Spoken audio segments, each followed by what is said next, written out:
Kabupaten Sumba Barat Daya merupakan pemekaran dari Kabupaten Sumba Barat yang dibentuk pada tahun 2007 dan memiliki ibu kota Waitamula. Luas wilayah Sumba Barat Daya adalah 1.445,32 km persegi dengan jumlah penduduk 320.554 jiwa. Agama mayoritas yang dianut adalah agama Katolik, diikuti Kristen Protestan, Islam, Hindu, dan juga aliran kepercayaan Marapu. Kabupaten Sumba Barat Daya masih ditemukan kampung-kampung adat yang memiliki nilai historis baik dari segi sejarah maupun historinya. Kampung situs yang memiliki potensi daya tarik wisata terdapat di Kecamatan Laura, Kodi, Kodi Balagar, Kodi Bangedo, Wewewa Selatan, dan Wewewa Timur. Selain daya tarik Pasola yang sudah sangat terkenal secara mendunia, ada juga tradisi kebudayaan lainnya yang perlu dipertahankan, yaitu Dunggaroro. Dunggaroro merupakan instrumen musik gesek tradisional yang terbuat dari tempurung kelapa yang dibalut dengan kantung kemih hewan dan batang bambu. Alat musik ini sudah lama tidak dikembangkan oleh masyarakat Sumba Barat Daya dan bahkan hanya ada beberapa orang yang bisa memainkan alat musik ini.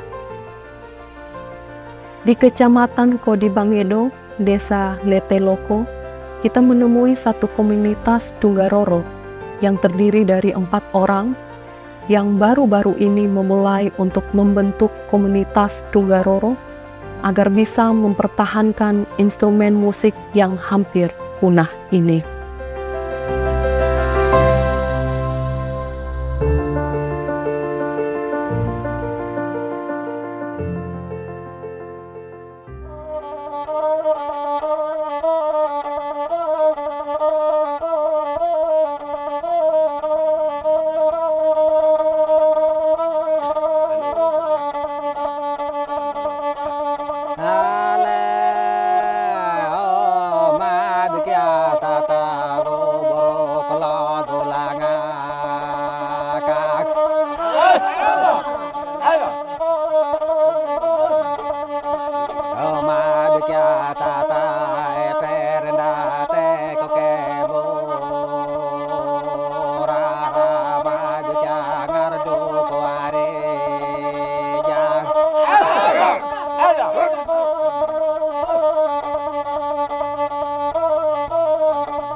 Bapak. Oh, Bapak.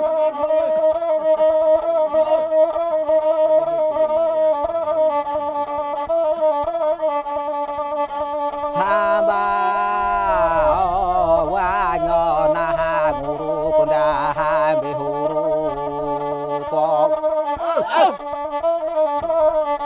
Namu wanyo nakanyangu kundagu gilena mata tatapero paka tingginya nawarara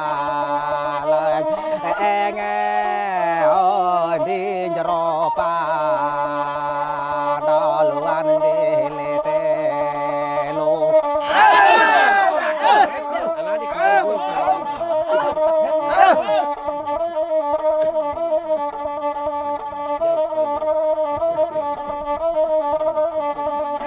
hamba ona kata bandara rara engeng kono pa no ko anamya to we maram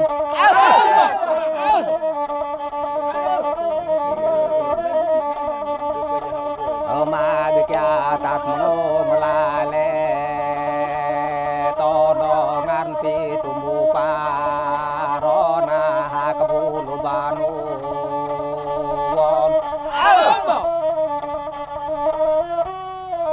Sekian dan terima kasih.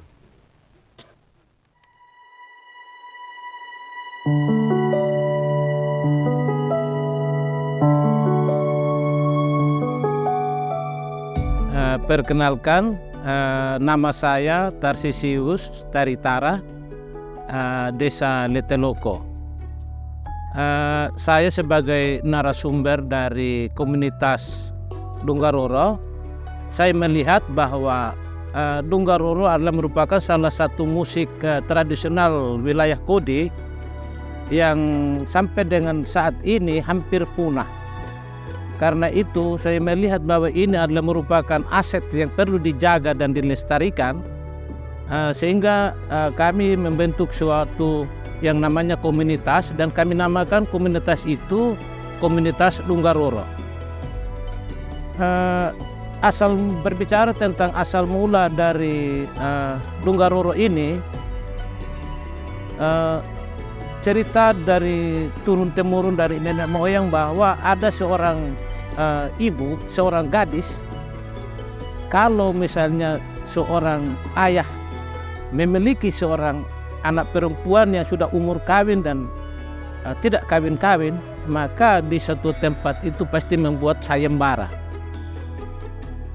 Cerita seperti itu. Tetapi cerita di Kodi ini, dia selalu gelisah. Kapan dapat jodoh? Kapan dapat jodoh? Saya sudah umur sekian sampai dengan saat ini belum ketemu jodoh. Jodoh saya seperti apa? Entah bagaimana turunlah seorang satria yang dari Kayangan, dengan tiba-tiba dia muncul di atas batu kubur, lalu dia mainkan musik ini. Musik ini Dunggaroro yang disebut oleh masyarakat sekarang adalah Dunggaroro, itu dibawa dari Kayangan bersama dengan si ksatria tadi itu. Lalu dia mainkan musik dengan suara musik yang sangat merdu dan menyentuh hati si gadis, maka jatuh cinta nah gadis ini. Akhirnya jadilah mereka dua nikah secara adat, menurut adat istiadat Kodi. Maka mereka tempatkan satu kampung yang disebut dengan Kampung Bondotomio. Nah, sebenarnya Kampung Bondotomio ini belum disebut Kampung Bondotomio, masih kampung biasa saja. Tapi karena turun Dunggaroro ini terbuat dari tamian, lalu semua tokoh adat, semua pemuka-pemuka adat, mereka mempertanyakan, ini bahaya kalau sampai Dunggaroro ini rusak bahannya, nanti kita dapat lagi bahan dari mana? Nah, mereka omong begitu di seorang satria tadi itu yang membawa Dugaroro. Lalu seorang satria ini mengatakan bahwa nanti saya akan bawa bahannya untuk ditanam. Dan ternyata satria ini kembali ke tempat asalnya, lalu dia turun kembali dengan membawa yang namanya bambu tamiang. Lalu ditancapkan di situ, di kampung situ, maka tumbuhlah tamiang yang begitu banyak. Sehingga karena tadi kenapa Amerika tanam butuh tamiang itu karena bahan yang diambil untuk buat Dugaroro ini salah satu bahannya adalah dari tamiang. Maka ketika waktu itu mereka bertanya, lalu bagaimana mungkin nanti ini kita bisa melestarikan, kita bisa memanfaatkan lagi, memperbanyak lagi, bagaimana? Paling tidak kita ambil bahan dari mana? Lalu satria bilang gampang, nanti di tempatnya saya banyak, nanti saya akan pulang bawa dan tanam di sini.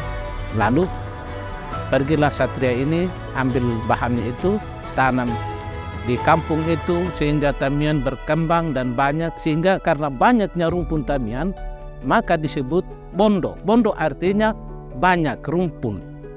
Bondo tami artinya rumpun tamiang yang banyak. Maka sekarang ada nama kampung itu yang disebut Bondo Tamiyo. Begitu. Lalu bahan yang berikut itu dipadukan dengan tempurung, dengan kantung kemih hewan, khususnya kerbau, kambing bisa juga. Lalu dengan dari serabut kelapa. Nah, dari alunan-alunan lagu tadi ini maka menyebarlah. Banyaklah orang-orang sekitar wilayah Kode datang untuk mendengarkan. Dan pada saat itu satria ini menjadi idola untuk semua suku Kode. Karena satu-satunya yang menyanyikan, yang punya alat musik seperti itu hanya dia. Dengan musiknya yang begitu merdu, enak didengar, membuat orang terlebih pada saat dimainkan di tengah malam, di malam-malam hari sambil menunggu bekal seorang istri masak, suaminya mainkan musiknya. Terus yang berikut tentang pada saat misalnya pada saat syukuran karena atas hasil yang berlimpah, hasil tanam macam panen yang berkecukupan. Nah, di situ juga alat musik ini bisa dimainkan. Terus ya pada saat juga ada acara, ada kedukaan, bisa dimainkan lagu alat musik ini untuk menghibur, untuk menguatkan pada yang berduka, alat musik seperti ini. Nah, dilihat dari begitu bermanfaatnya lagu ini, musik tradisional ini, dan bahkan ini memang menurut kami bahwa alat tradisional ini sangat berharga dan merupakan aset budaya dari kami, maka kami punya kepedulian untuk perlu dilestarikan. Namun dengan kondisi dan keadaan kami sangat terbatas, maka komunitas kami ini boleh dikatakan memang berjalan di tempat. Tetapi bahwa setiap hari, memang tidak setiap hari, tapi setiap bulan sekali, kadang 2 kali kami lakukan latihan-latihan atau pemanasan seperti itu. Harapan kami sebagai pengurus komunitas Dugaroro, kiranya pemerintah kabupaten maupun provinsi dan kalau bisa pemerintah pusat bisa memperhatikan komunitas kami, sehingga komunitas kami ini bisa dikenal lebih luas lagi, sehingga ada ada semangat baru untuk kami lebih tekun lagi untuk meregenerasikan alat tradisional ini, karena bukan hanya pintar memainkan saja, tetapi bagaimana mengarang sebuah lagu. Ini juga memang perlu perhatikan, sehingga kami sangat mengharapkan sekali bantuan dari pemerintah kabupaten, provinsi. Adapun pemerintah desa, memang pemerintah desa sudah membantu kami, walaupun memang itu terbatas. Tetapi kami sangat mengharapkan uluran tangan dari kabupaten, dari provinsi, dan bahkan dari kementerian kalau bisa. Nah, itu harapan kami. Dan harapan yang berikut juga, mungkin kami sangat mengharapkan kepada dari dinas kebudayaan, kalau boleh komunitas seperti ini dimasukkan menjadi sebuah mulok atau muatan lokal. Mungkin itu saja. Terima kasih.